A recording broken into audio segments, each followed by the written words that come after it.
మనిషికి తన మనసే చెరసాలరా, మమతల మమకారాలు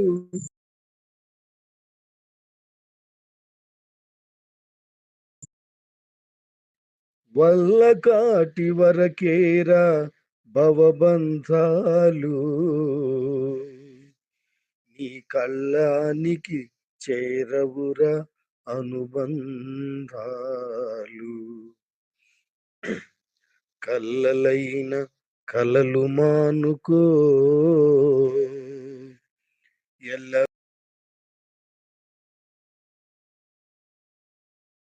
వేడుకో. మూడు నాళ్ళ ముచ్చట కోసం ఈ మనిషి పడే తపన చూడరా. మూడు నాళ్ళ ముచ్చట కోసం ఈ మనిషి పడే తపన చూడరా. నీటి బుడగలాంటి జీవితం ఏనాడు సమసిపోవును ఎరుగం. నీటి బుడగలాంటి జీవితం ఏనాడు సమసిపోవును ఎరుగం. మూడు నాళ్ళ ముచ్చట కోసం ఈ మనిషి పడే తపన చూడరా.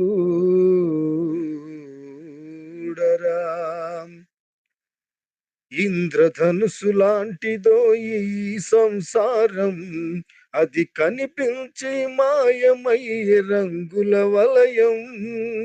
ఇంద్రధనుసు లాంటిదో ఈ సంసారం, అది కనిపించి మాయమయ్యే రంగుల వలయం.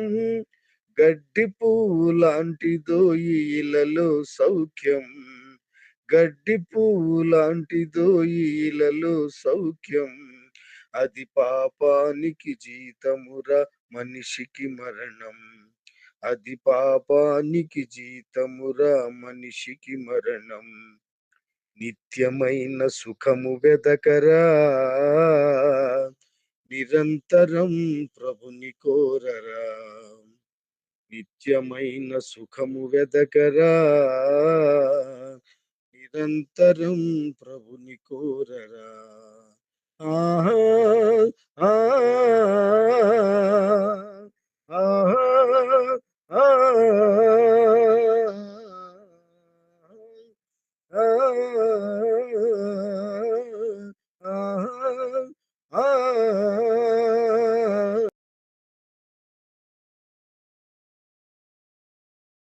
ఈ మనిషి పడే తపన చూడరా. మూడు నాళ్ళ ముచ్చట కోసం ఈ మనిషి పడే తపన చూడరా. మనిషికి తన మనసే చెరసాలరా, మమతల మమకారాలు బంధాలురా. మనిషికి తన మనసే చెరసాలరా, మమతల మమకారాలు బంధాలురా. వల్ల కాటి వరకేరా భవబంధాలు, వల్ల కాటి వరకేరా భవబంధాలు. నీ కళ్ళానికి చేరవురా అనుబంధాలు, నీ కళ్ళానికి చేరవురా అనుబంధాలు. కల్లలైన కలలు మానుకో, ఎల్లవేళలా ప్రభుని వేడుకో. కల్లలైన కలలు మానుకో, ఎల్లవేళలా ప్రభుని వేడుకో. ఆహా ఆహా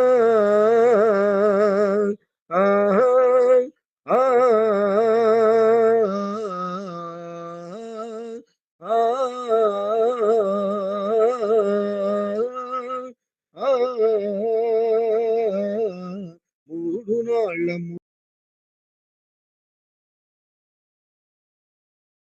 ముద్దరా, నీటి బుడగలాంటి జీవితం ఏనాడు సమసిపోవును ఎరుగం. నీటి బుడగలాంటి జీవితం ఏనాడు సమసిపోవును ఎరుగం. ఆహా ఆహా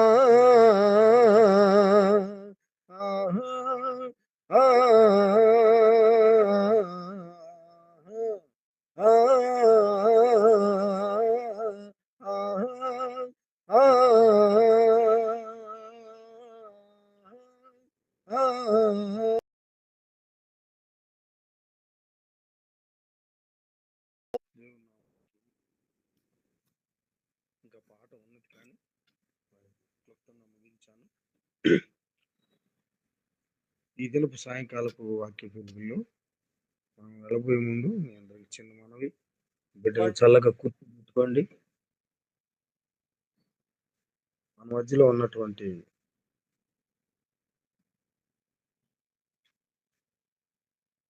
దేవా గారు మనకి దైవ సందేశం అందిస్తారు.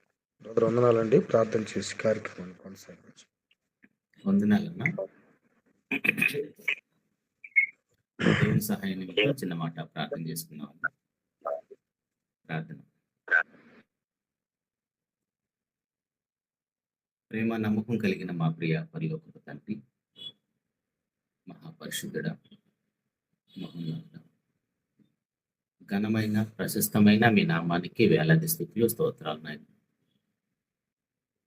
నిన్న నేడు ఏకరీతిగా ఉండి మా ఎడల తండ్రి మీరు చూపుతున్న మీ కృపకే స్థుతులు స్తోత్రాలు నాయన. మహోన్నతుడ, మీరు మా కోసం చేసిన కార్యక్రమాలను నాయన మేము వివరించాలంటే నాయన మా జీవితం సరిపోదు తండ్రి. మా గురించి మీకంటే మమ్మల్ని ఎక్కువగా ఆలోచించేవారు, మీకంటే మమ్మల్ని ఎక్కువగా ప్రేమించేవారు ఈ లోకంలో ఎవరూ లేరు నాయన. మీతోనే మాకు శాశ్వతమైన బంధం తండ్రి. ఈ లోకంలో ఉన్న ఈ లోకాన్ని విడిచిన తర్వాత కూడా నాయన మేము మీతో సహవాసం కలిగి మీతో నిత్య రాజ్యములో నిత్య నివాసములో ఉండాలని మీరు మా కోసం జరిగిస్తున్న ప్రతి కార్యక్రమాన్ని బట్టి స్థుతులు స్తోత్రాలు మహోన్నతుడ. వాటిలో భాగంగా తండ్రి మీ పిల్లలనైనా మీ మనసును తెలుసుకున్నవారు మీ పట్ల ఎలా కృతజ్ఞలై జీవించారో ఆ మాటల తండ్రి మేము ధ్యానించి బోధించబడి హెచ్చరించబడి మేము కూడా నాయన వారి వల్లే మిమ్మల్ని అర్థం చేసుకొని మీ పట్ల మేము కృతజ్ఞలమే జీవించుటకు నన్ను మమ్మల్ని అందరినీ నడిపించండి నాయన. మీ సన్నిధి ప్రేమించి వచ్చిన మీ పిల్లలందరినీ బట్టి స్తోత్రం తండ్రి. వాళ్ళు ఇప్పుడు నాకు మీరు అనుగ్రహించిన యొక్క భాగ్యాన్ని బట్టి స్తుతులు స్తోత్రాలు చెల్లించుకుంటూ మంచి వాక్శక్తిని అనుగ్రహించండి నాయన. అర్థమయ్యే విధంగా బోధించుటకు మమ్మల్ని అందరినీ కూడా నాయన పరిశుద్ధాత్మ సహాయంతో నడిపించమని యొక్క ప్రియకుమారుడు మా ప్రభువైన యేసుక్రీస్తు వారి పరిశుద్ధమైన నామంలో ప్రార్థించి అడిగి వేడుకుంటున్నాము తండ్రి. ఆమేన్. ప్రభునందు ప్రియమైన దేవుని వర్లారా, దేవునికి మహాకృపను బట్టి ఈ విధంగా మీతో కలిసి వాక్యాన్ని పంచుకోవటానికి దేవుడు నాకు అనుగ్రహించిన యొక్క భాగ్యాన్ని బట్టి ముందుగా తండ్రి అయిన దేవునికి ప్రభువైన యేసుక్రీస్తు వారి పరిట నాకు స్తుతులు స్తోత్రాలు తెలియజేస్తున్నాను. మీ అందరూ కూడా ప్రత్యేకమైన వందనాలు తెలియజేస్తున్నానండి. శ్రద్ధాశక్తులతో వాక్యాన్ని అంగీకరించుటకు వినుటకు మిమ్మల్ని అందరినీ ప్రేమపూర్వకంగా ఆహ్వానిస్తున్నాను. ప్రియ దేవుని సంగమా, మనం అందరం కూడా మనకి ఎవరైనా ఏదైనా సహాయం చేస్తే ఖచ్చితంగా వారికి కృతజ్ఞలమే జీవిస్తూ ఉంటాం. వారికి థ్యాంక్స్ చెప్తాము.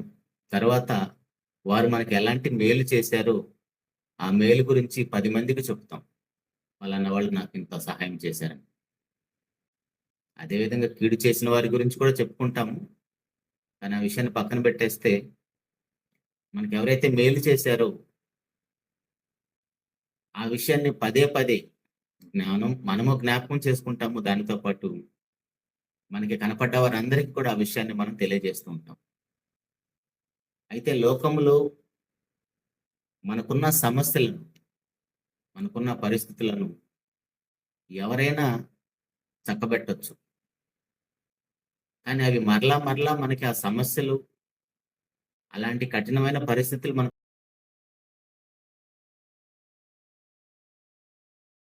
చక్కబెట్టలేనిది, అన్నిటికంటే పెద్దది మనందరి జీవితాల్లో మనకున్నది పాపం. ఈ పాపం అనే పదం మరి ముఖ్యంగా క్రైస్తవ కుటుంబాల్లో పుట్టి పెరిగిన వారికి చిన్నప్పటి నుంచి విని విని విసిగిపోయి ఉన్నారు. ఆ పాపం వల్ల వచ్చే పర్యవసానం, ఆ పాపం వల్ల కలిగే ఫలితం అది ఎంత ప్రమాదకరమైందన్న సంగతి కూడా పక్కన పెట్టేసి, ఎప్పుడూ ఈ సేవకులు, ఈ క్రైస్తవులు లేదా ఈ ప్రార్థన కూడికల్లో ప్రతిసారి పాపము, పరలోకము, నరకము కూడా ఫీల్ అవుతూ ఉంటాం. ఎందుకంటే దాని యొక్క పర్యవసానం ఏంటో మనము గుర్తించలేదు కాబట్టి. ఆ పాపం వల్ల జరగబోయే ప్రమాదం అది ఎంత భయంకరంగా ఉంటుందో తెలిసిన బైబిల్లో భక్తులు వారి జీవితాలను దేవునికి ఎలా సమర్పించుకున్నారో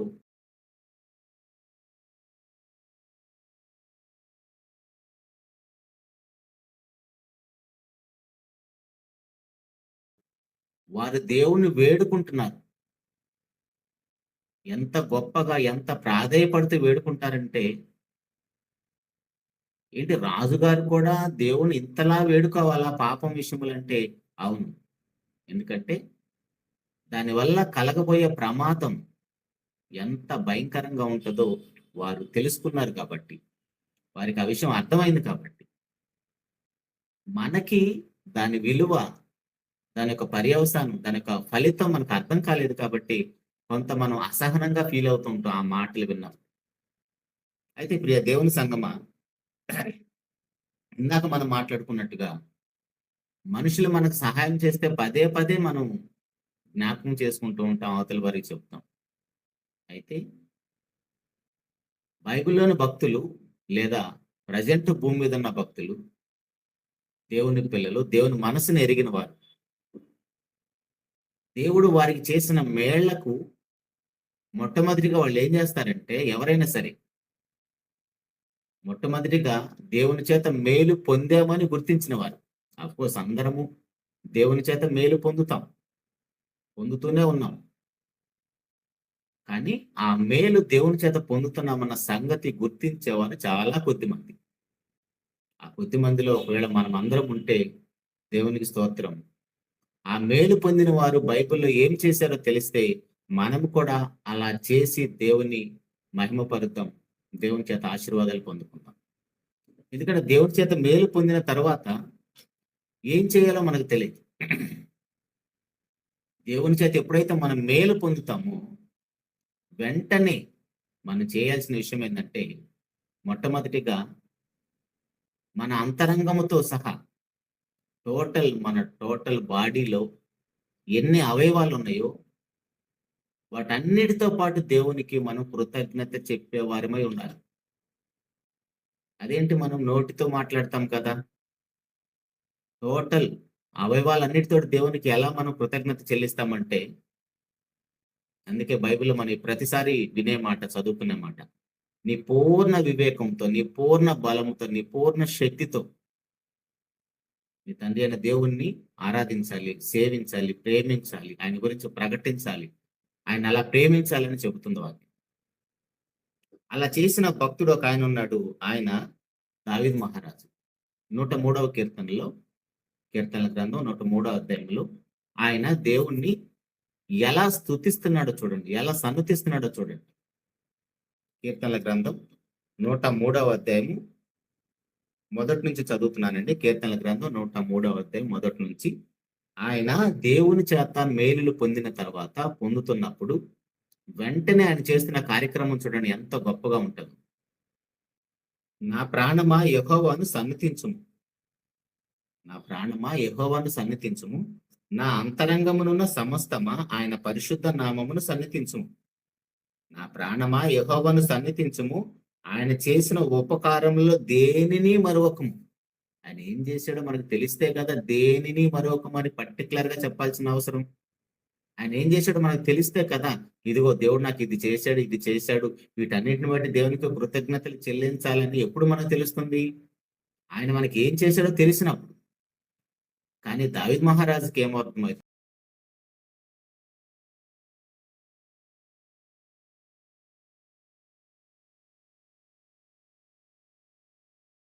ఆయన నీ దోషములన్నిటినీ క్షమించువాడు, నీ సంకటములన్నిటినీ కుదుర్చువాడు.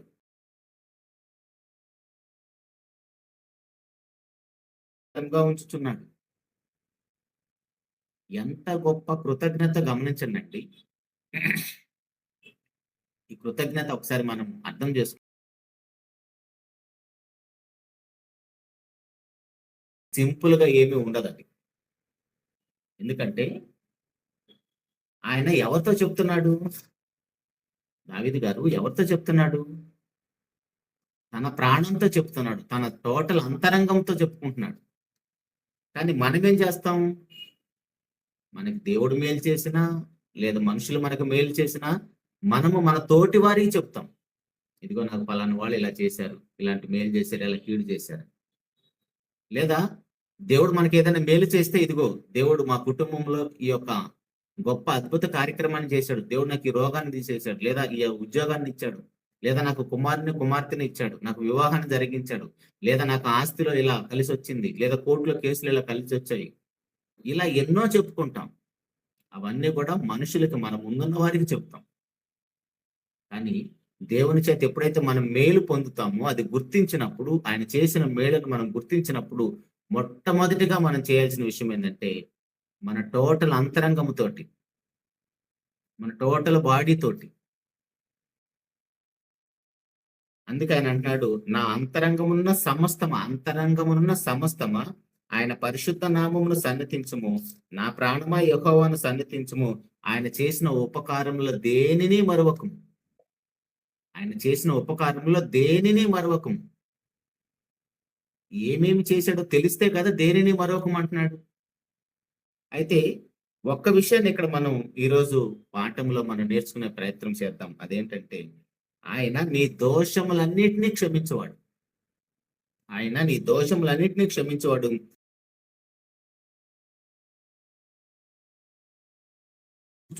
కరుణా కటాక్షములు నీకు ఆయన అనుగ్రహిస్తున్నాడు.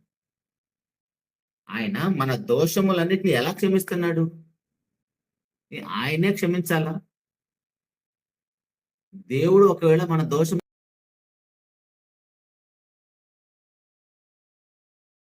అది తెలిసినప్పుడు, ఇక్కడ దావీదు మహారాజు ఎంత గొప్పగా టోటల్ తన అంతరంగముతోటి దేవుని సన్నతించాలి, నా ప్రాణమా యెహోవాను సన్నతించుమని ఎందుకు పదే పదే చెబుతున్నాడో అప్పుడు మనకు అర్థమవుతుంది.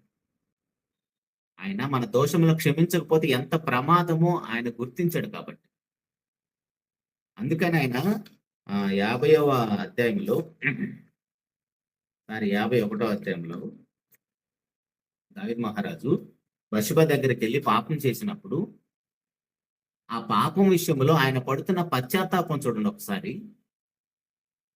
ఎందుకంటే ఆ యొక్క రక్షణ ఆనందం, ఆ పరిశుద్ధాత్మని యొక్క నడిపింపు, పరిశుద్ధాత్మని యొక్క సహవాసం ఎంత గొప్పగా ఉంటుందో ఎరిగిన వాడు కాబట్టి, అనుభవించిన వాడు కాబట్టి, ఆ సహవాసం లేకుండా ఆయన ఉండలేనని దేవుని ఎలా ప్రాధేయపడుతున్నాడో చూడండి. కీర్తన గ్రంథం 51వ అధ్యాయము 11వ వచనములో, నీ సన్నిధిలో నుండి నన్ను త్రోసివేయకము, నీ పరిశుద్ధాత్మ నా ఎద్దు నుండి తీసివేయకము, నీ రక్షణ ఆనందం నాకు మరలా పుట్టించుము, సమ్మతి గల మనసు కలుగు చేసి నన్ను దృఢపరచుము. అవన్నీ చేస్తే ఏం చేస్తానంటున్నాడు? అప్పుడు అతిక్రమం చేయవారికి నీ త్రోవలను బోధిస్తానంట.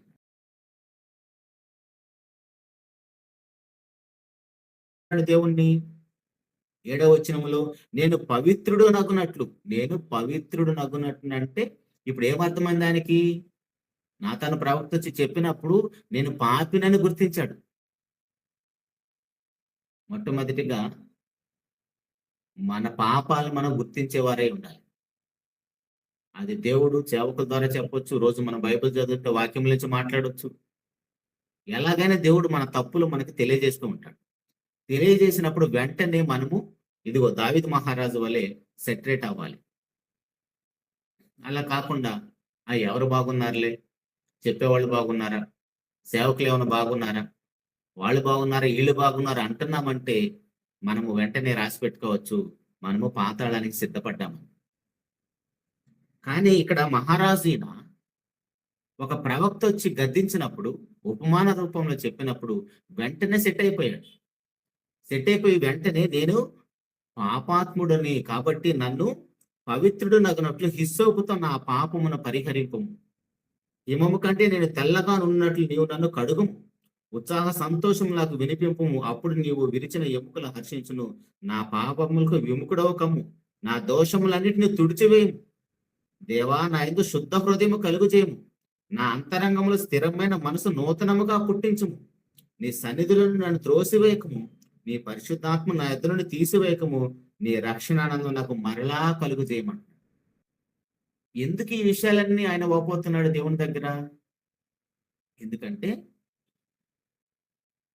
ఒక పాపములో ఉండి ఒక మనిషి బ్రతికితే పరిస్థితి ఎంత భయంకరంగా ఉంటుందో తెలుసుకున్నవాడు కాబట్టి. ఆ రక్షణ ఆనందం ఎంత గొప్పగా ఉంటుందో, పరిశుద్ధాత్మ సహాయం, పరిశుద్ధాత్మ యొక్క నడిపింపు ఎంత గొప్పగా ఉంటుందో ఆయన అనుభవిస్తున్నాడు కాబట్టి వెంటనే సెట్ అయిపోయాడు. అందుకనే చెప్తున్నాడు ఇక్కడ 103వ కీర్తనలో, ఆయన నీ దోషములన్నింటినీ క్షమించేవాడు, నీ సంఘటనలన్నింటినీ కుదిర్చేవాడు, సమాధులను నీ ప్రాణం విమోచిస్తున్నాడు. ఈ విషయంలో దేవుడు కలుగు చేసుకోకపోతే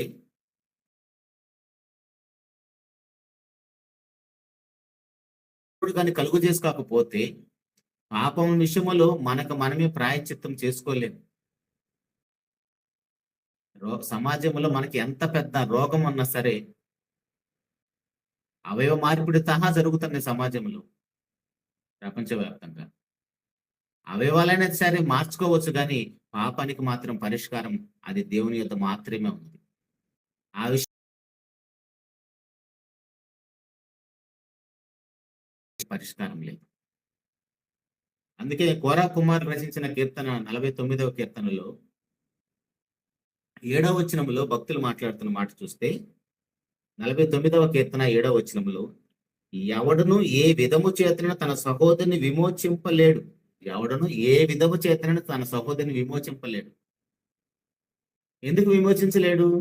ఇప్పుడు మనం ఏదైనా అప్పుల బాధల్లో ఉన్నాం, మనకి వేరే వాళ్ళు ఎవరైనా మనకంటే డబ్బున్నవారు సహాయం చేయవచ్చు, లేదా బాగా రోగస్తులపై ఉన్న మంచి డాక్టర్ దగ్గరికి తీసుకెళ్లి చూపించవచ్చు. ఆర్థిక సమస్యలు, అనారోగ్య సమస్యలు తప్ప మనకి పెద్ద సమస్యలు ఏం లేవు కదా. వీటిల్లో మనుషులు ఎవరైనా మనకు సహాయం చేయొచ్చు, కానీ పాపం విషయంలో పరిష్కారము మనుషులు మనకి ఏం చూపించగలరు? ఎవరు సహాయం చేయగలరు? ఎందుకంటే వారు కూడా అదే పాపంలో ఉన్నారు కాబట్టి.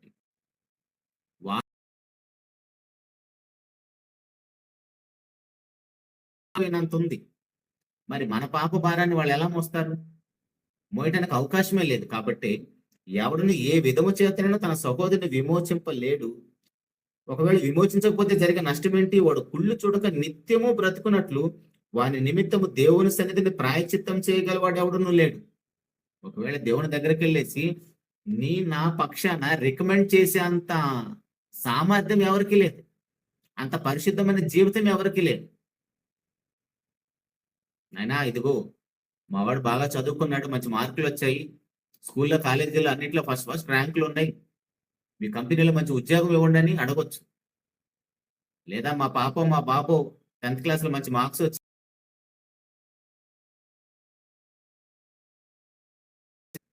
మరి దేవుని సన్నిధికి వెళ్ళేసి మన పాపాల విషయంలో, నాయనా మా స్నేహితుడిని, లేదా మా కుమారుని, మా కుమార్తెని, లేదా మా అమ్మని, మా నాన్నని, మీ బిడ్డల్ని మీ సన్నిధిలో చేర్చుకోండి అని రికమెండ్ చేసేంత సత్తా, సామర్థ్యం, పవిత్రత మనలో ఎవరికీ లేదు. ఆరిన నేల మీద ఏ మనిషికి లేదు.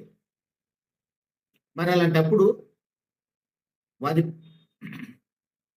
దేవుని సన్నిధిని ప్రాయచిత్తం చేయగలవాడు ఎవడు లేరు. మరి అలాంటప్పుడు దేవుని సన్నిధికి వెళ్ళేసి మన పక్షాన వేడుకోగలిగిన వారు ఎవరున్నారు?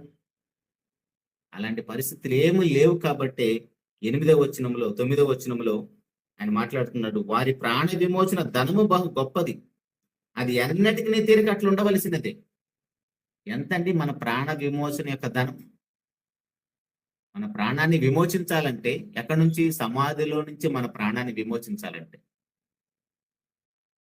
ఇప్పుడు గుండె మార్పిడి జరుగుతుంది. కోట్ల రూపాయలు ఉన్నవారు గుండె మార్పిడి చేయించుకుంటారు, లేదా కిడ్నీ మార్పిడి చేయించుకుంటున్నారు, లివర్ మార్చుకుంటున్నారు, ఇలా కళ్ళు మార్చుకుంటున్నారు. వీటన్నిటికీ లక్షల కోట్ల రూపాయలు ఖర్చు అవుతుంది.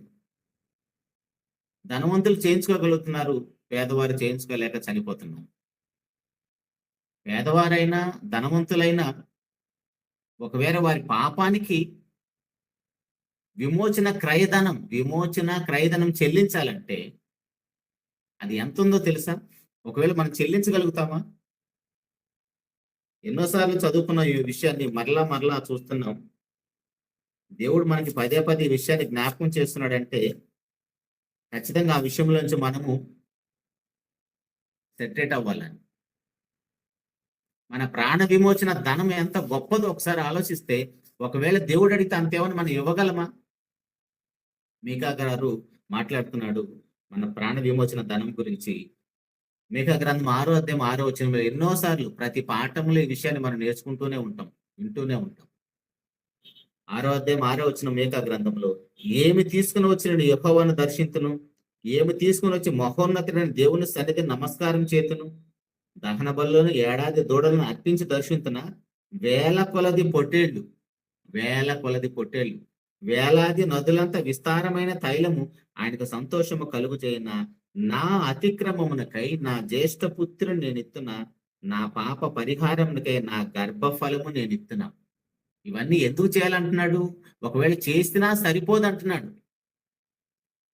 నా అతిక్రమమునకై నా జ్యేష్ఠ పుత్రుని నేను ఇస్తున్నా, నా పాపానికి పరిష్కారం నేను చెల్లించుకోగలుగుతానా? పాప విమోచన క్రయధనం, నా ప్రాణ విమోచన క్రయధనాన్ని నేను ఒకవేళ దేవుడు లెక్క కడితే, అది దేవుడు చెప్పిన లెక్క ఏం కాదు, మీకా గారు అనుకుంటున్నాడు. వేల కొలది పొట్టేళ్ళు, వేలాది నదులంత విస్తారమైన తైలం. మనం వాటర్ బాటిల్ కొనుక్కోవడానికే అల్లాడిపోతాం. 20 రూపాయలు పెట్టి కొనాలని వాటితో బేరం ఆడతాం. 15 రూపాయలే కదా అని రైల్వే స్టేషన్స్ లో. అట్లాంటిది మన పాపానికి పరిష్కారం కోసం వేలాది నదులంత విస్తారమైన తైలం, నీళ్లు కూడా కాదు, వేల కొలది పొట్టేళ్ళు. ఇవన్నీ పక్కన పెట్టేస్తే కోటీశ్వర్లు ఒకవేళ కొంటారేమో వేల కొలది పొట్టేళ్ళు. వేలాది నదులంత విస్తారమైన తైలం ఎవరు కొనలేరు, ఓకే పక్కన పెట్టేసండి. వీటన్నిటికంటే కష్టమైనది అబ్రహాం గారిని దేవుడు అడుగుతాడు కదా, నువ్వు ఎంతగానో ప్రేమిస్తున్నా నీ ఏక కుమారుని నాకు దహన బలి అర్పించమని. ఏక కుమారుని దహన బలి అర్పించడం అంటే చిన్న విషయం అండి. అబ్రహాం గారంటే దేవుణ్ణి ఎంతగా నమ్మాడు, ఆయన మృతులను సైతం లేపుటకు శక్తిమంతుడని ఎరిగాడు కాబట్టి, దేవుని నమ్మాడు కాబట్టి నీతిమంతుడిగా తీర్చబడ్డాడు, విశ్వాసులకు తండ్రి అయ్యాడు. మనకెవరికి అంత సీన్ లేదు కదా. అందుకని నీ జ్యేష్ఠ పుత్రుని ఇచ్చినా సరిపోదంటున్నాడు నీ అతిక్రమాల కోసం. మరి అలాంటప్పుడు పరిష్కారం ఎలా కలుగుతుందని ఆయన అంటే ఆయనే చెప్తున్నారు.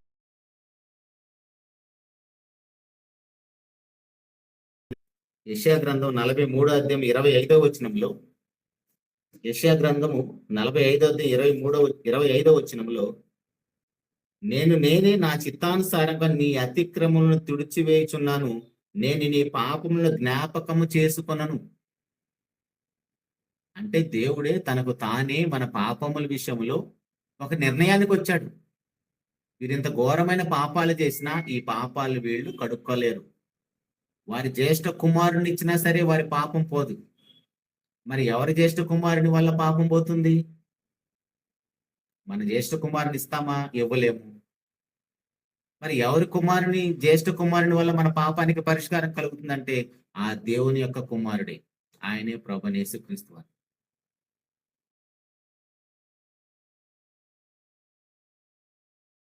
ఎందుకు చేయి విడిచావు?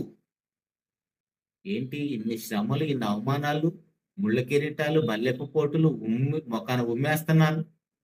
వీటన్నిటికంటే ప్రభువైన యేసుక్రీస్తు వారికి ఉన్న శ్రమ ఏంటో తెలుసా? తండ్రి అయిన దేవుడు ప్రభువైన యేసుక్రీస్తు వారి చెయ్యి విడవటం అండి. ఆ కొడుతున్నప్పుడు, తిడుతున్నప్పుడు, మొఖాన ఉమ్మేస్తున్నప్పుడు, పిడిగుద్దులు గుద్దుతున్నప్పుడు ఎప్పుడు కూడా నాయనా తండ్రి ఏంటి నాకు ఇష్టమని, ఈ కష్టమని ఎప్పుడూ తండ్రిని వేడుకోలేదు. అలాంటి శ్రమలు పొందటం కోసం ఆయన ట్రైనింగ్ అయ్యాడు. ఇదే యెషయా గ్రంథం 50వ అధ్యాయంలో లాస్ట్ పాఠంలో కూడా ఈ విషయాన్ని మనం చూసాము. 6వ వచనం, 50వ అధ్యాయం యెషయా గ్రంథం 6వ వచనంలో, పొట్టువారికి నీ వీపును అప్పగించేతిని, వెంట్రుకలు పెరిగిపోయేవారికి నా చెంపలు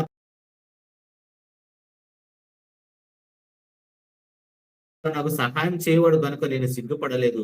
నేను సిగ్గుపడునని ఎరిగి నా ముఖం చెక్కుమక్కు రాతి వలె చేసుకుంటున్నా అంటున్నాడు. ఎందుకు ఈ విషయాలన్నీ ఇన్ని జరుగుతున్నా సరే, ఏంటి ప్రభు నాకు ఈ శిక్ష, ఈ అవమానాలు, ఈ శ్రమలని వేడుకలేదు, కానీ దానికోసం ఆయన ట్రైనింగ్ అయ్యాడు.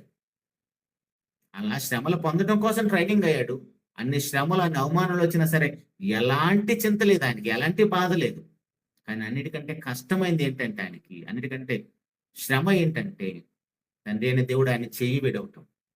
ఆయన చెయ్యి విడిచి ఆయన ఒక్క క్షణం కూడా ఉండలేడు. ఆయన సహవాసం లేకుండా ఆయన బ్రతకలేడు. అందుకే నాయనా తండ్రి ఎందుకు నా చెయ్యి విడిచని పెద్ద కేక వేసి ప్రాణాన్ని విడిచాడు. అర్థమవుతుందండి? మన జ్యేష్ఠ కుమారుడిని మన పాపాల కోసం అర్పించినా కూడా మన పాపానికి పరిష్కారం. కానీ దేవుని కుమారుడు ప్రభువైన యేసుక్రీస్తు వారు తన ప్రాణాన్ని అర్పిస్తే మన పాపానికి పరిష్కారం కలిగింది. మన పాపానికి విమోచన క్రయదానాన్ని, దేవుని న్యాయమైన చట్టాన్ని బట్టి ఆ క్రయదానాన్ని చెల్లించాడు. కానీ మనం ఇంకా పాపములోనే కొనసాగుతున్నాం. రోమీయులకు రాసిన పత్రిక 8వ అధ్యాయంలో, రోమా పత్రిక 8వ అధ్యాయము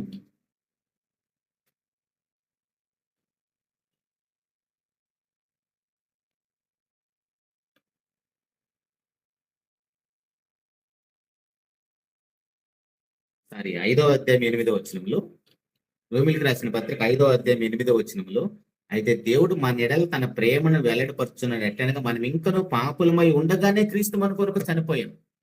మనం ఇంకా పాపంలో ఉన్నప్పుడే ప్రభువైన యేసుక్రీస్తు వారు మన కోసం చనిపోయాడు. మరి ఇంకా మన పాపంలో ఎందుకుంటున్నాం?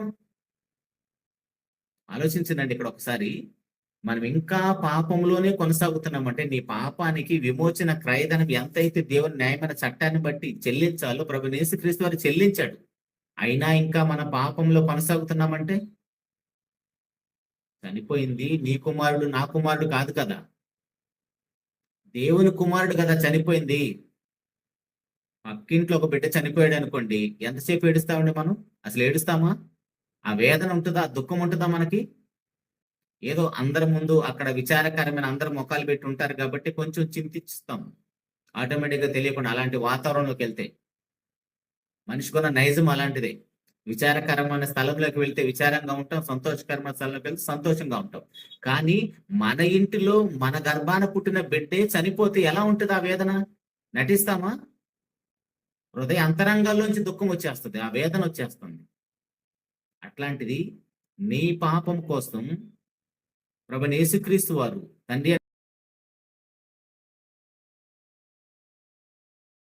పాపం నుంచి విమోచించడానికి, నిన్ను విమోచించడానికి, సమాధి నుంచి నీ ప్రాణాన్ని కాపాడటం కోసం ఆయన చనిపోతే మనం ఇంకా పాపంలో ఉంటున్నామంటే అర్థం, చనిపోయింది నా కుమారుడు కదా కాదు కదా, దేవుని కుమారుడు అనుకుంటున్నావేమో. అది చాలా భయంకరమైన పరిస్థితి అండి. ఎందుకంటే నువ్వు ఆ భయంకరమైన స్థలంలోకి వెళ్ళకూడదు, ఆ ధనవంతుడు వేసే కేక వేయకూడదని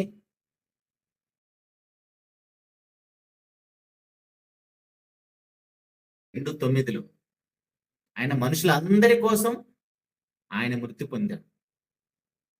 ఆ మనుషులందరిలో నువ్వు నేను ఉన్నాం. ఒకవేళ మన పాపాన్ని ఎవరిని విమోచించాలని దేవుని సన్నిధికి వెళ్ళేసిన ఆయన ఈ బిడ్డను రక్షించమును అని అడగటానికి ఎవరికి అంత సామర్థ్యం లేదు, అంత పరిశుద్ధత లేదు. మరి దాంట్లో పరిష్కారం ఎవరు చూపించారు? సాక్షాత్తు తండ్రి అయిన దేవుడే పరిష్కారాన్ని చూపించాడు. తన ప్రియ కుమారుడిని నీ పాపం కోసం పంపించి ఆయన కాల్చిన రక్తంతో నీ ప్రతి పాపాన్ని కడిగి పరిశుద్ధపరిచి పరిశుద్ధమైన సంఘముగా తన ఎదుట నిలబెట్టుకున్నాడు.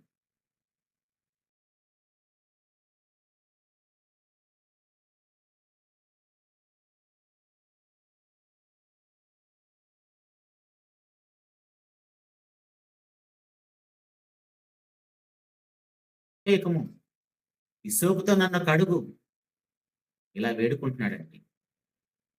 అందుకని తన టోటల్ బాడీతో, తన అంతరంగంతో చెప్తున్నాడు, తన ప్రాణంతో తనే మాట్లాడుకుంటున్నాడు, తన ప్రాణంతో తనే బోధ చేస్తున్నాడు. ఎంత గొప్ప విషయం ఆలోచించండి. నేను కేవలం దావీద్ మహారాజు గురించే మాట్లాడాలనుకుంటున్నాను. అర్థం చేసుకుందాం. ఎందుకంటే మనం ఎన్ని విషయాలు విన్నా, ఎన్ని విషయాలు బోధించినా, ఇలాంటి పశ్చాత్తాప హృదయం మన హృదయంలో పుట్టకపోతే ఖచ్చితంగా మనము చేజారిపోయే ప్రమాదం ఉంది.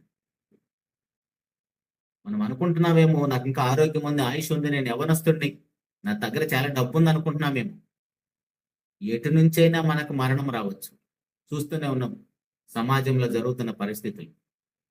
ఒక పక్క రోగాలు, ఒక పక్క యుద్ధాలు. సడన్ గా నిన్న జరిగిన అహ్మదాబాద్ లో జరిగిన ఫ్లైట్ యాక్సిడెంట్, ఇలాంటి ఏ రూపంలో అయినా సరే మన దగ్గరికి మరణం రావచ్చు. సడన్ గా 265 మంది చనిపోయారు. ఒక కుటుంబంలో కుటుంబం 5గురు చనిపోయారు. తల్లి, తండ్రి, 3 పిల్లలు. ఎంత భయంకరమైన పరిస్థితి ఆలోచించండి ఒకసారి. వాళ్ళ దగ్గర డబ్బులు లేక కాదు, ఆరోగ్యం లేక కాదు, మంచి సంపదతో ఉన్నప్పటికీ కూడా ప్రాణం ఎప్పుడు ఎలా పోతుందో ఏ మనిషికి తెలియదు. కాబట్టి మరణం మన ఎదుట నిలబడ్డప్పుడు ఖచ్చితంగా మనం పరిశుద్ధ జీవితం కలిగి లేకపోతే ఇటు నుంచి ఇటు పాతాళానికి వెళ్ళే ప్రమాదం ఉంది. అందుకనే బైబిల్ ప్రతిసారి ఘోషిస్తున్న మాట, సేవకులు నెత్తి నోరు మొట్టుకుంటున్న మాట ఏంటంటే, ఇదే అనుకూలమైన సమయం, ఇదే రక్షణ దినం. ఈ సమయం పోతే రేపు అనేది మన జీవితంలో ఉంటుందో ఉండదో తెలియదు. కాబట్టి ప్రియ దేవుని సంగమా, ఆలోచించుకుందాం, మంచి నిర్ణయాలు తీసుకుందాం. పరిశుద్ధులుగా బ్రతకటానికి మనం ఏమేమి కార్యక్రమాలు చేయాలో నేర్చుకుందాం.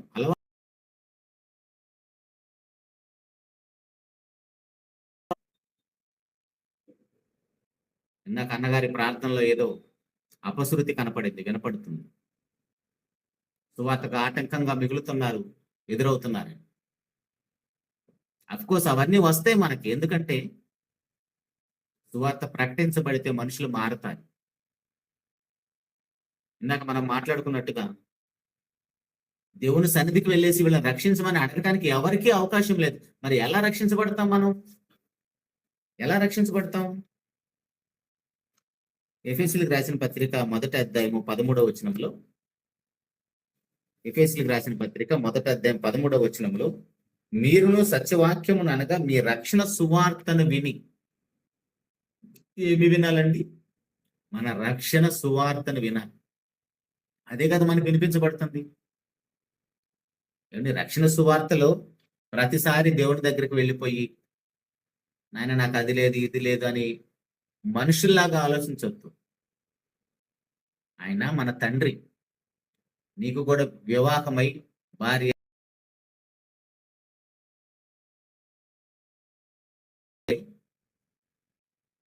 తల్లిదండ్రులు ఇచ్చే వాటిని దేవుణ్ణి అడగం. తల్లిదండ్రులు ఇచ్చే వాటిని దేవుణ్ణి అడగం. ఎందుకంటే ఆయన కూడా మనకి తండ్రి. నువ్వు అడిగిన అడగకపోయినా నీ ప్రతి అవసరత ఆయన కృపలో నీకు తీర్చబడుతూనే ఉంటుంది. దేవుని దగ్గరికి పోయి మనము వేడుకోవాల్సింది, దానికోసం పశ్చాత్తాపడాల్సింది, విన్నవించుకోవాల్సింది ఒకే ఒకటి, అదే మన పాపానికి పరిష్కారం.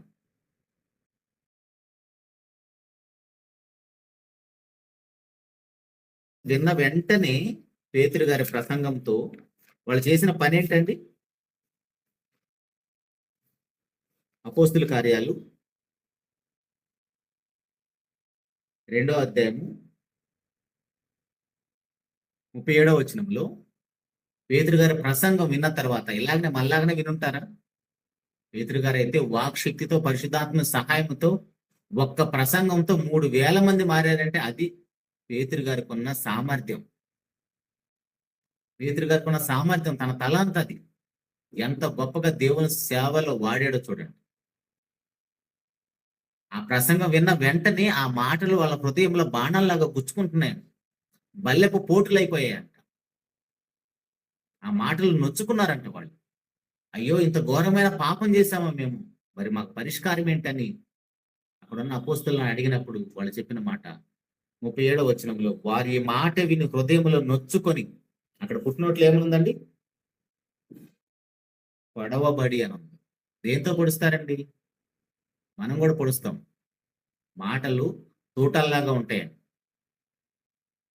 అప్పుడప్పుడు రోడ్ల మీద మనం చూస్తే ఒక చేత్తో బండి నడుపుతూ, ఒక చేత్తో సెల్ ఫోన్ మాట్లాడుతూ భయంకరంగా అరుస్తూ పోతుంటాడు. ఎక్కడ యాక్సిడెంట్ అవుతుందని భయం వేస్తుంది చూసే వాళ్ళకి. వాడు ఎక్కడో ఉండి ఫోన్లో మాట్లాడతాడు, ఇక్కడ మనం జుట్టు బీకేసుకుంటాం, బీపీతో అసలు ఊగిపోతూ ఉంటాం. అలాంటి మాటలు కాదండి. దేవుని పిల్లల నోట అలాంటి మాటలు రాకూడదు. ఆశీర్వచనమే మన నోట ఉండాలి. దేవుని మాటలే మన నోటి నుంచి రావాలి. ఆ దేవుని మాటలు వింటే, మన నోట వింటే, ఆ దేవుని మాటలు వింటే పాపులు పశ్చాత్తాపడాలి. ఆ పాపాన్ని వాళ్ళు గుర్తించాలి. ఆ పాపం వల్ల కలిగే పర్యవసానం, ఆ పాపం వల్ల వచ్చే ఫలితం వాళ్ళు ఎరిగి ఆ పాపాన్ని విడిచిపెట్టేటట్టే ఉండాలి. ఇలా పేతురు గారి వలె. అంతేగాని ప్రతిసారి నువ్వు పాపివి అని మీరు గుర్తుపెట్టుకోండి ప్రియ దేవుని సంగమా. ఎవరైనా నీ ఎదుట తప్పు చేస్తూ పాపం చేస్తూ కనపడితే దాని వల్ల కలిగే ఫలితాన్ని వారికి అర్థమయ్యే విధంగా బోధించాలే కానీ ఆ పాపాన్ని నువ్వు పదే పదే ఎత్తి చూపిస్తే ఆ మనిషి మారటానికి అవకాశమే ఉండదు. ప్రతి కుటుంబంలో ఉన్న సమస్యలు ఇదే. ప్రతి భార్య భర్త మారాలని కోరుకుంటాడు. అదేవిధంగా ప్రతి భర్త కూడా తన భార్య మారాలని కోరుకుంటారు. వారు చేస్తున్న తప్పులు పదే పదే ఎత్తి చూపిస్తూ ఉంటే వారు ఖచ్చితంగా మారరు.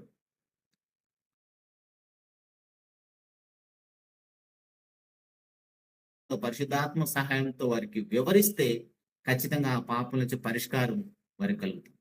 అదే ఇక్కడ జరిగింది.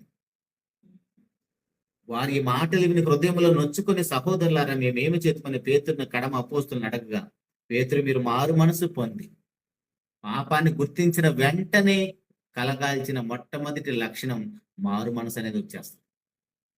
ఏ ఏ విషయాల్లో మనకు మారు మనసు అవసరం? మారు మనసు అనేది ఒక సందర్భానికి, ఒక విషయానికి సంబంధించింది కాదు. ప్రతి విషయంలో, ప్రతి సందర్భానికి మారు మనసు అనేది అవసరం. మీరు మారు మనసు పొంది పాప క్షమాపణ నిమిత్తం ప్రతి వాడు యేసుక్రీస్తు నామమున బాప్తీసం పొందాలి. ఈ కార్యక్రమాన్ని అంతా కూడా దేవుడే మన కోసం తనకు తానే ఆ కార్యక్రమాన్ని సిద్ధం చేశాడు. అదే కదా ఇందాక మన యెషయా గ్రంథం 43:25 చదువుకున్నాం. మనమేమో అక్కడికి రాము.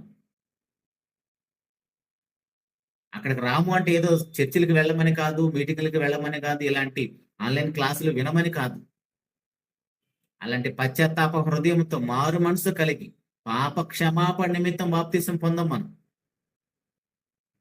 హృదయంలో నొచ్చుకోవాలి. అమ్మో నేను ఇంత ఘోరమైన పాపం చేశానా, ఈ ఘోరమైన పాపం వల్ల ఇలాంటి పరిష్కారం ఉందా, ఇలాంటి ఫలితం ఉన్నదని గుర్తించాలి. అలా గుర్తించకపోతే మనం దేవుని పట్ల కృతజ్ఞంగా జీవించలేం. రోమిలికి రాసిన పత్రిక 8వ అధ్యాయం 1వ వచనంలో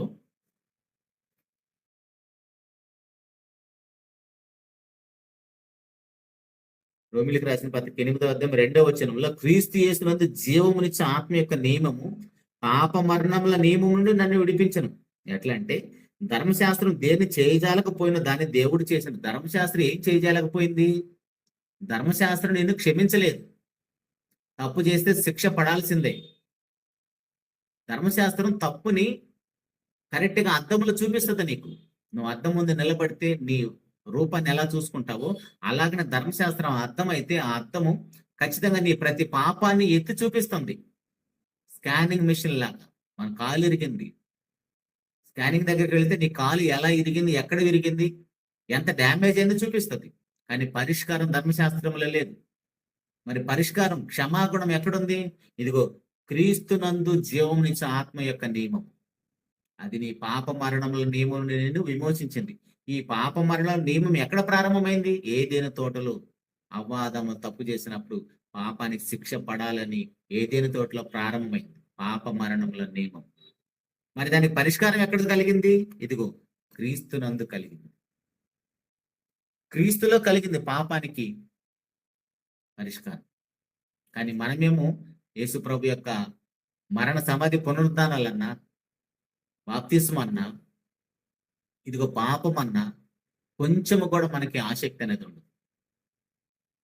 పాపం అంటే అసలు భయమే ఉండదు. ప్రభువైన యేసుక్రీస్తు వారికి ఇన్ని శ్రమలు ఎందుకు అనుభవించాల్సింది? నా పాపం కోసం చనిపోవటానికి ఆయన ట్రైనింగ్ తీసుకున్నాడా? ఎంత గొప్ప విషయం అండి, ఆలోచించండి. చనిపోవటం కోసం ట్రైనింగ్ తీసుకోవటం ఏంటండి? పెద్ద పెద్ద ఉద్యోగాలు, ఐఏఎస్ కోసం ఎంతో ట్రైనింగ్ తీసుకుంటారు. ఐపీఎస్ అవటానికి, మిలిటరీలో జాయిన్ అవటానికి, పోలీస్ ట్రైనింగ్ కోసం ఇలా ట్రైనింగ్ తీసుకున్న వాళ్ళు తెలుసు కానీ మనకి మరణించటానికి, శిలువ మరణం పొందటానికి, అవమానాలు పొందటానికి, మొక్కను ఉమ్మి వేయించుకోవటానికి ట్రైనింగ్ పొందటం ఏంటండి? అదే యెషయా గ్రంథంలో మనం చూసాం 50వ అధ్యాయం. ఇవన్నీ కూడా నీ మీద నా మీద ప్రేమతో చేసిన కార్యక్రమాలు దేవుడు. కానీ మనకేమో ఆ విషయంలో కొంచెము కూడా ఆసక్తి అనేది ఉండదు, నిర్లక్ష్య భావం ఎక్కువగా ఉంటుంది. కాబట్టి ప్రియ దేవుని సంగమా, ఒక విషయాన్ని చూసుకొని ముగించుకునే ప్రయత్నం చేద్దాం. అపోస్తుల కార్యాలు 10వ అధ్యాయము 28వ వచనంలో, అపోస్తుల కార్యాలు 10వ అధ్యాయము 28వ వచనంలో, దేవుడు తన స్వరక్తమిచ్చి సంపాదించిన తన సంఘమును కాయుటకు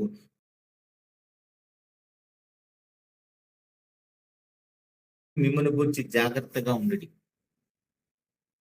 ఈ వాక్య భావం అంత చిన్నది కాదండి. దేవుడు అంటే ప్రభువైన యేసుక్రీస్తు వారు తన స్వరక్తమిచ్చి సంపాదించిన తన సంఘాన్ని కాయటకు, ఆ సంఘాన్ని కాయటానికి దేవుడు మిమ్మల్ని దేని యందు అధ్యక్షులుగా ఉంచాడు. ఆ యావత్తు మందను గురించి మీ మట్టుకు మీరు జాగ్రత్తగా ఉండండి. ఏం జాగ్రత్తగా ఉండకపోతే ఏమవుతుంది? జాగ్రత్తగా ఉండకపోతే ఏమవుతుందంటే ఖచ్చితంగా చేజారిపోయే ప్రమాదం ఉంది. ఎలా చేజారిపోతుందో తెలుసా? మనకు అర్థమవటం కోసం, ప్రభువైన యేసుక్రీస్తు వారు సముద్రం మీద నడుచుకుంటూ వస్తే పేతురు గారు, నా ప్రభువా, నేను కూడా నీలాగా సముద్రం మీద నడుస్తాను అన్నప్పుడు సముద్రం మీద దిగి నడుస్తున్నాడు. తన కళ్ళ ఎదుటగా ప్రభు ఉన్నంతసేపు, తన హృదయంలో ప్రభు ఉన్నంతసేపు ఆయన చక్కగా నడిచాడు. ఎప్పుడైతే డైవర్ట్ అయిందో మైండ్, హృదయం డైవర్ట్ అయిపోయిందో, ఆ యొక్క గాలి శబ్దం, ఆ సముద్ర యొక్క తరంగాల యొక్క శబ్దం ఎప్పుడైతే తన చెవులకు వినబడుతుందో ఆటోమేటిక్గా మునిగిపడటం ప్రారంభమైంది. మన ప్రారంభం బాగానే ఉంటది, విశ్వాస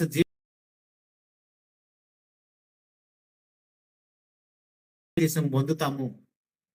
ఆటోమేటిక్గా మనకు శ్రమలు, అవమానాలు, కష్టాలు ఎదురవుతాయి, అనారోగ్య సమస్యలు, చిన్నగా విశ్వాసంలో సనగిలిపోతూ ఉంటాం. మరి అలాంటప్పుడు ఏం చేయాలి? అందుకే దేవుడు తన స్వరక్తమిచ్చి సంపాదించిన తన సంఘమును కాయుటకు పరిశుద్ధాత్మ మిమ్మల్ని దేనింద అధ్యక్షులుగా ఉంచిన ఆ యావత్తు మందను గూర్చి మీ మట్టుకు మీరు చెప్పటం మాత్రమే కాదు, మీరు కూడా పాటించాలి. నాయకులకు చెప్తున్నాడు, సేవకులకు చెప్తున్నాడు, ఉపదేశకులకు చెప్తున్నాడు, సువార్థికులకు చెప్తున్నాడు. చెప్పటం మాత్రానికి కాదు మీరు ఉంది, మీరు కూడా అంతే పరిశుద్ధులుగా, నిర్దోషులుగా బ్రతకాలి. చెబుతున్న ప్రతి మాట మీకు కూడా వర్తిస్తుంది. దానితో పాటు మీరు ఎవరికైతే సంఘానికి వాక్యాన్ని బోధిస్తున్నారో ఆ మంద విషయంలో జాగ్రత్తగా ఉండండి. ఇలా జారిపోకుండా, చేజారిపోకుండా, మరలా పాపంలో పడిపోకుండా. లాస్ట్ టైం మీకు చెప్పాను నేను, మన యొక్క ప్రాచీన స్వభావం మరలా లెగవకుండా ఏం చేయాలి? దాన్ని సిలువ వేయాలి. రోమిలకు రాసిన పత్రిక 6:6లో ఉంటది. మన ప్రాచీన స్వభావాన్ని మనం సిలువ వేయకపోతే మరలా తొంగి తొంగి చూస్తూనే ఉంటది, చేజారిపోయే ప్రమాదం.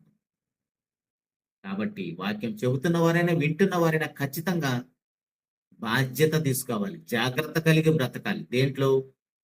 మరలా పాపంలో పడిపోకుండా. ఎందుకంటే ఆయన తన రక్తంతో కొనుక్కున్నాడండి నిన్ను నన్ను. రక్తంతో కొనటం అంటే చిన్న విషయం కాదండి. ఎందుకంటే ఇందాక మనం చూసాం మీకా గ్రంథంలో, మన పాపానికి అయ్యే విమోచన క్రయధనం వేల కొలది పొట్టేళ్లు, వేలాది నదులంత విస్తారమైన తైలము మన జ్యేష్ఠ పుత్రుడు ఇచ్చినా కూడా సరిపోదంటున్నాడు. మరి అంత సరిపోని దానితో నిన్ను కొన్నాడంటే నువ్వు ఎంత విలువైన వాడవు, ఎంత విలువైన దాని, నీ స్థాయి ఎంతగా హెచ్చించబడిందో గమనించావా? ఒక పాపిగా ఉంటే మనకు అర్థం కాదు అది. పరిశుద్ధ జీవితం మనం కొనసాగిస్తూ పరిశుద్ధాత్మ సహాయంతో నడిపించబడుతుంటే యేసుప్రభు యొక్క రక్తం ఎంత విలువైందో, యేసుప్రభు యొక్క రక్తం ఎంత విలువైందో, ఆరిన నేల మీద ఉన్న సంపద అంతా ఒక పక్క పెట్టి, ప్రభువైన యేసుక్రీస్తు వారి యొక్క ఒక రక్తపు బొట్టు ఒక పక్క పెట్టిన, ఒక రక్త బొట్టు కూడా ఈ ఆరిన నేల మీద ఉన్న సంపద కొనలేదు ప్రభు యొక్క రక్తాన్ని. ఎందుకంటే ఆయన రక్తం అంత విలువైనది, అది అమూల్యమైన రక్తం.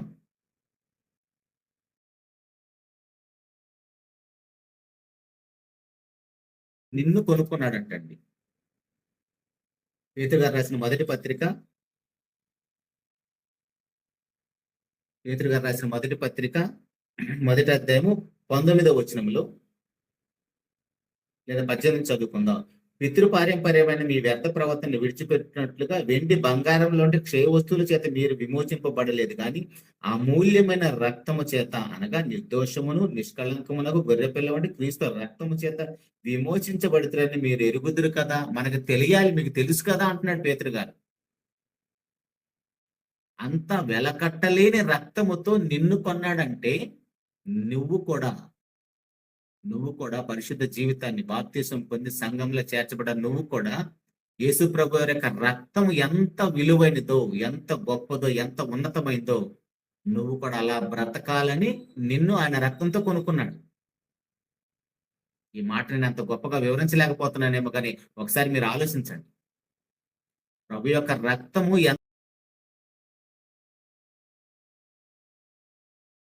ఎంత ఉన్నతమైంది. బకెట్లో ప్రభు రక్తం ఒక పక్క, నిన్ను ఒక పక్క కూర్చోబెడితే రెండు ఈక్వల్ గా ఉండాలి.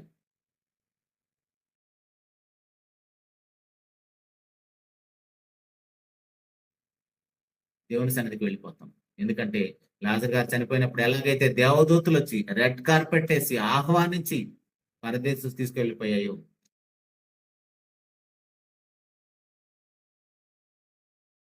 అది యాక్సిడెంట్ కావచ్చు, రోగాలు కావచ్చు, మరి ఏదైనా ఉపద్రవం కావచ్చు, యుద్ధాలు కావచ్చు, భూకంపాలు కావచ్చు, ఎలాంటిదైనా కావచ్చు, అప్పుడు వెంటనే ఆటోమేటిక్ గా నీ కోసం నా కోసం పరిశుద్ధంగా బ్రతికితే దేవదూతల పరలోకం నుంచి వచ్చి మళ్ళీ ఆహ్వానించి దేవుని ఎదుగు తీసుకుని వెళ్ళిపోతాయి. అటు ప్రియ దేవుని సంఘం ఆలోచించుకుందాం.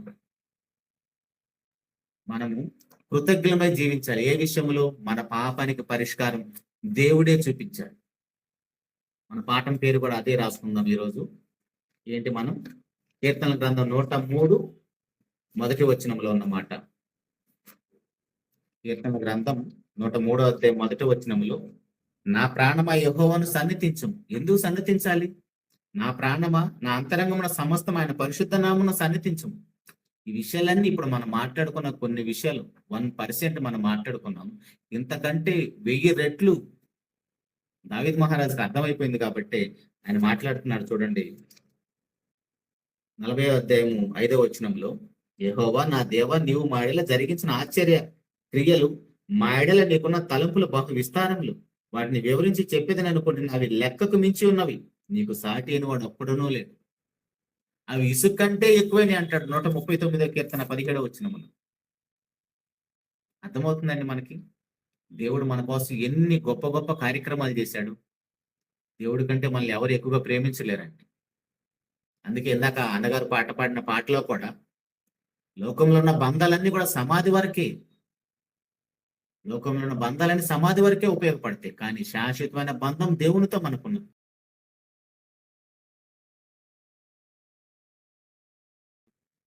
91వ కీర్తనలో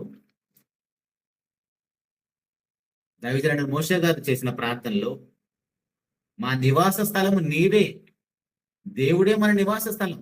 అక్కడి నుంచి వచ్చాం మనం భూలోకానికి, పరదేశులు.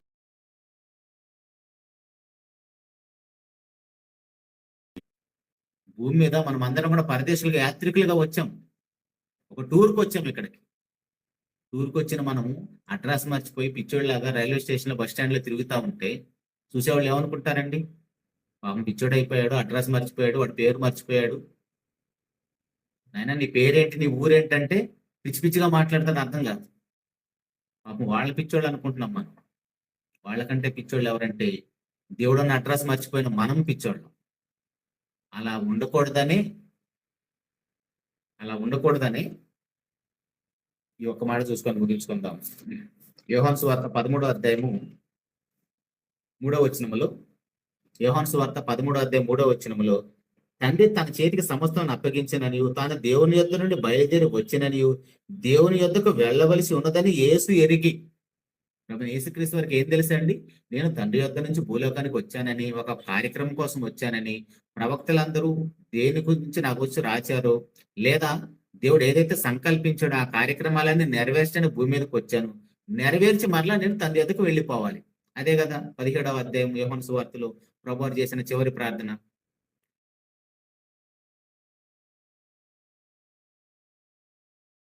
అందుకే మనం కూడా క్రీస్తు యొక్క అడుగుజాడల్లో నడిస్తే మనం కూడా అలాగనే పరలోకానికి వెళ్ళిపోతాం. అలా కాకుండా భూమి మీద రైల్వే స్టేషన్లో బస్ స్టాండ్లో తిరిగే వాళ్ళగా తిరిగామనుకోండి, మనం ఇటు నుంచి ఇటు అపవాదికి వాని దూతలు సిద్ధపరచబడిన స్థలానికి వెళ్ళిపోయే ప్రమాదం ఉంది. కానీ నువ్వు అక్కడికి వెళ్ళకూడదని బ్రతికున్నప్పుడే, అవకాశం ఉన్నప్పుడే సరి చేసుకోవటం కోసం దేవుడు ఈ రోజు నీతో నాతో ఈ విషయాలన్నీ మాట్లాడుతున్నాడు. కాబట్టి మనం అందరం కూడా విలువ పెట్టి కొనబడిన వారు. దేవుడు తన రక్తం ఇచ్చి కొన్నాడు. దేవుడు తన రక్తం ఇచ్చి కొన్నాడు. దేవుని యొక్క రక్తం ఎంత విలువైనదో నీకు అర్థమైపోతే ఇదిగో దావీదు మహారాజు వలె కృతజ్ఞమే జీవిస్తాం. అలాంటి కృప తండ్రి అయిన దేవుడు మనకు అందరికీ అనుగ్రహించాలని మనస్ఫూర్తిగా కోరుకుంటూ ఈ మాటలు ముగిస్తున్నానండి. చిన్న మాట ప్రార్థన చేసుకుందాం. మహోన్నతుడా, జీవం కలిగిన మా నాయన, మీకే స్తుతులు స్తోత్రాలు తండ్రి. ఇంతవరకు మమ్మల్ని ప్రేమించి మీ కృపలో భద్రపరిచి కొన్ని విలువైన మాటలతోనైనా మమ్మల్ని హెచ్చరించి బలపరిచారు. నాయన మేము పాపంలో చనిపోతే ఎంత ప్రమాదము నాయన. మా పాపం పరిష్కారం కోసం మీ సన్నిధికి వచ్చి మాలో ఎవరు కూడా నాన్న మీ దగ్గర వేడుకోలేరు నాయన. దానికోసం మీరే మా పట్ల జరిగించిన ప్రతి కార్యక్రమాన్ని బట్టి స్తోత్రం తండ్రి. మా జ్యేష్ఠ కుమారుని ఇచ్చినా కూడా నాయన మా పాపానికి పరిష్కారం దొరకదని మీ జ్యేష్ఠ కుమారుడు నాయన మా ప్రభువైన యేసుక్రీస్తు వారిని మా పాపం నిమిత్తం మీరు బలి చేసి ఆయన కాల్చిన రక్తముతో మమ్మల్ని పరిశుద్ధపరిచి మమ్మల్ని కొనుక్కొని మీ ఎదుట పరిశుద్ధులుగా ఉంచుకున్నారని ఇప్పుడు స్తోత్రము నాయన. విలువ పెట్టి కొనబడ్డ వారమని నాయన, దానికి తగ్గట్టుకే మా జీవితాన్ని మేము అంతే గొప్పగా మీకు సమర్పించుకుంటకు, సజీవ యాగంగా మీ పల్లె మేము ఖర్చు అయిపోవటకు నాయన, లోకంలో ఉన్న బంధాలు బంధుత్వాల వైపు మేము మగ్గు చూపకుండా నాయన, మీకే మా హృదయంలో మొదటి స్థానాన్ని ఇచ్చి మిమ్మల్ని మహిమపరుస్తూ ఎప్పుడు మాకు మరణం వచ్చినా నైనా మీ ఎదుట మేము నిలబడ్డకు అవకాశాన్ని కల్పించిన తండ్రి. వాక్యాన్ని నాకు తెలియదు నాయన, కనికరించండి. వారి హృదయాలు ఆ మాటలు తండ్రి ఫలింపచేయండి నాయన. ఆ మాటలు తండ్రి వారి జీవితాలు మార్చే విధంగా కృపను అనుగ్రహించండి తండ్రి. ఆ మాటల ద్వారా తండ్రి వాళ్ళందరూ కూడా ఆదరించబడి పశ్చాత్తాపడి మారు మనసు పొందిన ఆయన మీ ఎదుట తండ్రి పరిశుద్ధులుగా నిర్దోషులుగా జీవించటకు పరిశుద్ధాత్మ సహాయంతో మీ బిడ్డలందరినీ నడిపించండి తండ్రి. మహోన్నతుడి కార్యక్రమం కోసం ప్రత్యక్షంగా పరోక్షంగా ప్రయాసపడుతున్న మీ బిడ్డలందరినీ బట్టి స్తోత్రం నాయన. ఆయన అల్పుడు నేను నాకు మీ పిల్లలతో మీ మాటలు పంచుకోవడానికి ఇచ్చిన భాగ్యాన్ని బట్టి స్తోత్రం తండ్రి. అనాలోచనగా అసందర్భంగా మాట్లాడితే దయతో నన్ను క్షమించమని, ఉన్నతంగా తన మీ యొక్క వాక్యాన్ని వివరించటకు మంచి వాక్శక్తిని పరిశుద్ధాత్మ సహాయాన్ని నాకు అనుగ్రహించిన నాయన. నేను బ్రతుకుతూ నా కుటుంబాన్ని బ్రతికిస్తూ అవకాశం ఉన్న ప్రతిసారి తండ్రి గొప్పగా మీకు వాక్యాన్ని వివరించడం కృపను అనుగ్రహించమని, మహోన్నతుడ మీతో సహవాసం చేసిన అయినా మేము నిద్రలకు వెళుతుండగా సుఖమైన నిద్రను అనుగ్రహించిన తండ్రి. ఉదయాన్నే లేచినైనా తండ్రి అని పిలువుటకు రేపు ఆదివారం దినమున తండ్రి మేమందరం మీ సన్నిధికి వెళ్ళి యథార్థవంతులమై మా పూర్ణ హృదయంతో, మా పూర్ణ వివేకంతో, పూర్ణ శక్తితో, పూర్ణ బలంతోనైనా మిమ్మల్ని ఆరాధించే శక్తి సామర్థ్యాలు మా అందరికి అనుగ్రహించమని, సమస్త మహిమ ఘనత ప్రభావాలు మీకు ఆరోపిస్తుంది మీ యొక్క ప్రియ కుమారుడు మా ప్రభువైన యేసుక్రీస్తు వారి ఉన్నతమైన పరిశుద్ధమైన నామములోనే ప్రార్థించి అడిగి పొందుకుని ఉన్నాము తండ్రి. ఆమేన్. అందరికి వందనాలండి. Thank you very much. పరలోకమందున్న కన్న తండ్రి అయిన దేవుని ప్రేమ, లోకరక్షకుడైన యేసుక్రీస్తు వారి దివ్య కృప, మనుషులందరికీ ఆదరణకర్త అయిన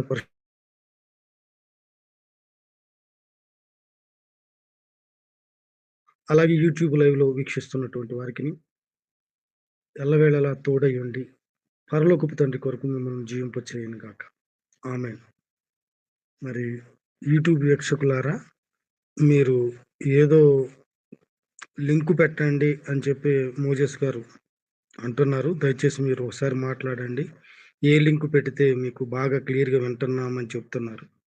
ఆ లింక్ ఏది, గూగుల్ మీట్ లింకా లేదంటే యూట్యూబ్ లింక్ అనేది నాకు అర్థం కాలేదు. మాకు వివరంగా చెప్పండి. తర్వాత దేవుని వారలారా, మరి చక్కని సందేశము